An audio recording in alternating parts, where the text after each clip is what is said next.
Саламатсыңарбы окуучулар? Бүгүн биз физика сабагын өтөбүз. Барыңар дептер, китебиңерди, ручкаңарды алып, бүгүнкү сабакка көңүлүңөрдү бурабыз. Балдар, өзүңөр билгендей физика быйылкы окуу жылында жаңы кирип аткан предмет болуп эсептелинет. Бул предметте биз көрүп турган китепти колдонобуз, окуу китебин. Бул китептин автору Эсенбек Мамбетакунов. Эми бүгүнкү биздин өтө турган темабыз физика, табият жана турмуш. Бүгүнкү сабакта мектеп курсундагы жаңы физика предмети менен таанышып, физика жана табият жөнүндө түшүнүк аласыңар. Физика илиминин адамдын жашоосундагы ролу жөнүндө маалымат аласыңар. Физикалык кубулуштар жана терминдер менен таанышасыңар.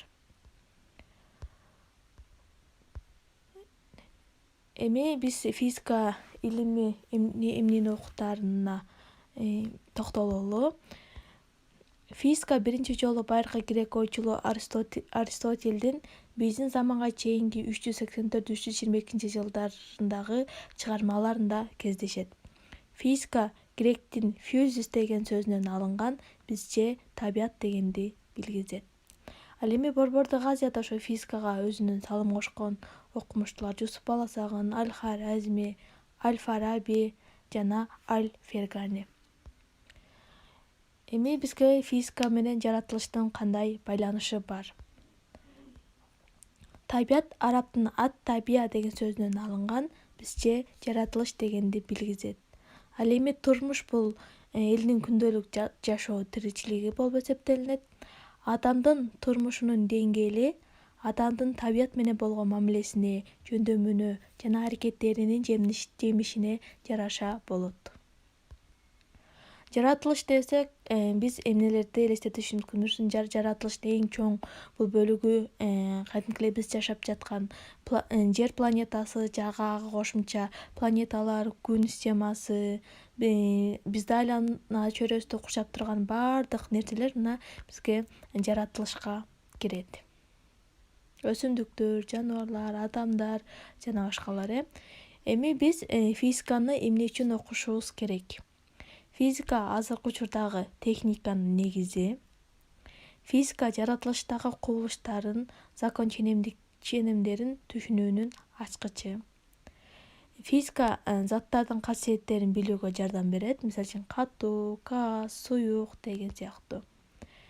Эми жаратылыштагы баардык өзгөрүүлөр кубулуш болуп эсептелет экен. Мисалы үчүн бизге кадимкидей эле күндөлүк турмушта байкалып аткан күндүн чыгышы, кайра батышы, же болбосо шамалдын болушу, нерсенин жерге түшүшү, же болбосо кандайдыр бир нерселердин кыймылы, мына ошолордун баардыгы бизге кандайдыр бир кубулуш болуп эсептелинет экен. Эми кубулуштар негизинен физикалык кубулуш, астрономиялык кубулуш, химиялык кубулуш жана биологиялык кубулуш болуп өз ара бөлүнөт. Ал эми ошонун арасынан бизге чукулураак, мисалы физикалык кубулуш, мисалы үчүн химиялык кубулуштар болсо, анда химия предметтерин өтөсүңөр, биологиялык кубулуштар болсо, анда биология предметтерин өтөсүңөр. Ал эми бүгүн биз физикалык кубулуштарга кайрылалы. Бизди курчап турган айлана чөйрөдөгү болуп жаткан өзгөрүүлөр физикалык кубулуштар болуп эсептелинет. Физикалык кубулуштар механикалык кубулуштар, жылуулук кубулушу, жарык кубулушу жана электриктик кубулуш, үн кубулушу жана магниттик кубулуш болуп бөлүнөт. Эми биз анын ар бирөөнү токтололу. Биринчи, механикалык кубулуштар. Механик кубулуштарга бул кандайдыр бир нерселердин кыймылы кирет. Мисалы үчүн бул сүрөттөн көргөндөй машинанын кыймылы, же болбосо сууда секирип жаткан балыктын кыймылы, учуп жаткан канаттуунун кыймылы, аттардын чуркап баратканы, башкача айтканда биздин көзүбүзгө көрүнгөн баардык кыймылдар бул механикалык кубулуштарга кирет экен. Механикалык кубулуштар көзүбүз менен көрүп байкаган баардык кыймылдар кирет. Жаңы эле биз жогоруда айтып кеттик. Ал эми экинчи бул бизге жылуулук кубулуштарына кадимкидей эле күндөлүк турмушта баарыңар көрүп жүргөн от бул өзүнөн жылуулук чыгарат. Ал да жылуулук кубулушуна кирет. Кандайдыр бир заттык суюктуктун кайнашы же болбосо жылуу, муздак нерселердин баардыгы бизге ушул жылуулук кубулуштарын берет экен. Экинчи электрдик жана магниттик кубулуштар. Өзүңөр билгендей, азыркы учурда биздин күнүлүк турмушта электр тогун көп пайдаланабыз. Мисалы үчүн жарыксыз баардык биздин колдонуп жаткан нерселердин баардыгы ушул токтун жардамы менен же болбосо электрдин жардамы менен иштейт. Мына ошолордун баардыгы бизге электромагниттик кубулуштарга кирет экен. Мисалы үчүн жада калса жана азыркы учурда роботтор дагы кыймылдап атат. Мына калса магниттик кубулуштар, жаратылыштан алып карап турган болсок, чагылгандын түшүшү, чагылган өзүнөн электр энергиясын бөлүп чыгарат. Мына ошолордун баардыгы бизге электромагниттик кубулуштарды берет экен. Ал эми жарык кубулуштарына болсо, кадимкидей эле, мисалы үчүн жер планетасы, жалгыз гана жер планетасы эмес, ага катары турган 8 планета дагы бул күндөн нурду алат. Ушунда баардык жарык кубулуштардын баардыгы ушул күнгө байланыштуу. Мисалы үчүн кадимкидей эле жолдордо турган, өтмөктөрдө турган светофорлордун иштеши, күйүшү, кандайдыр бир жарык чыгуучу нерселердин иштеши, жарыктын сынышы, кадимкидей эле жан жаап өткөндөн кийин радуганын асан үсөндүн пайда болушу дагы бул ушул биздин жарык кубулушуна кирет экен. Ал эми үн кубулуштарына болсо, биз кулагыбыз менен уккан баардык нерселер, мисалы үчүн үндүн баардыгын ушул үн кубулуштар, мисалы үчүн кадимкидей эле аспаптан чыккан үн болобу, же болбосо эми жан-жаныбарлардан баардык нерселердин ушул үндөрү бизге үн кубулуштарын берет экен. Эми жаратылышты окуп үйрөнүүнүн кандай жолдору бар? Биринчи, байкоо жүргүзүү. Бул айлана чөйрөдөгү болуп жаткан окуяларга жана өзгөрүүлөргө көңүл бөлүп, алардын өзгөчөлүгүн талдоо. Сөзсүз түрдө, мисалы үчүн бир нерсе, мисалы үчүн күндүн чыгып же батышын карай турган болсок, батканын, анда ал кайсы убакта батат, кандай мезгилде батып атат, же болбосо анын узактыгы кандай, мына ошолордун баардыгын биз байкоо жүргүзсөк болот. Мезгил бизгин кадимкидей эле мезгилдердин дагы алмашысына байкоо жүргүзсөк болот.